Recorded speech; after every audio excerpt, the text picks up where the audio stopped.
कर सके, चाहे वो पढ़ाई के क्षेत्र में हो चाहे वो कमाई के क्षेत्र में।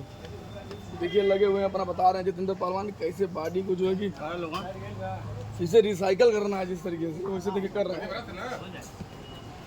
ये पता ही ना चले कि हमने कोई मेहनत किया हुआ है और जगह जगह से बॉडी को जो है कि मोड़ दिया जा रहा है। चलिए पहलवान जी और बताइए जी, क्या बता रहे हैं आप? चोट चपेट कभी नहीं लगेगा।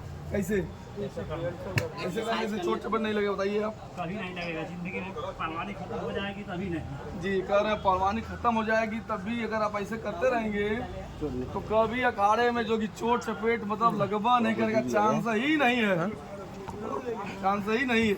ऐसे रूट बनाएंगे और ऐसे ही अपने बॉडी को अगर आप मोड़ देंगे जिस तरीके से, तो हड्डी कभी टूटवा नहीं करेगी, वो लचीली हो जाएगी। और शरीर ऐसी चीज है जिसको जैसे ढालेंगे उससे भी ढल जाती है, जैसे ढालेंगे चाहे आप